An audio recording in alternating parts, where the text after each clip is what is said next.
আসসালামু আলাইকুম। আজকে আমরা একটা ট্রান্সফরমার পরিবর্তন করব। আমাদের উপরে হচ্ছে ওই ট্রান্সফরমারটা আমরা পরিবর্তন করব। এখানে হচ্ছে বজ্রপাতে লাইটিং আঁশটা সব ভেঙে পড়ে বজ্রপাতে এই ট্রান্সফরমারটি নষ্ট হয়ে যায়। যার প্রেক্ষিতে আমরা দ্রুত এই ট্রান্সফরমারটা নিয়ে আসি এবং এটার পাশাপাশি যে লাইটিং আঁশটা কপার পোল গ্রাউন্ডিং নাই, এটা আমরা করব। এই যে আর্থিং রড দিয়ে আমরা পোল গ্রাউন্ডিং করব একবারে একটা খুঁটিতে।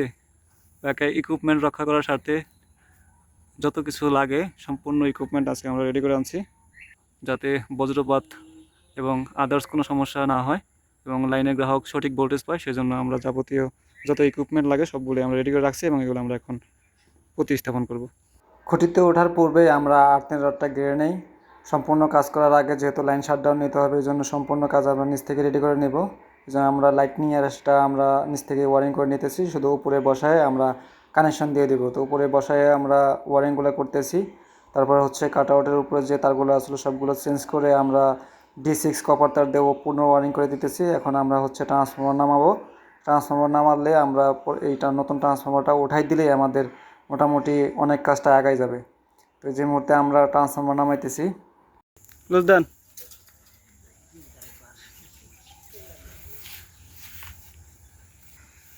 বিলাল ভাই তো একাই উপরে একাই ঠেলাটা দিতেছে।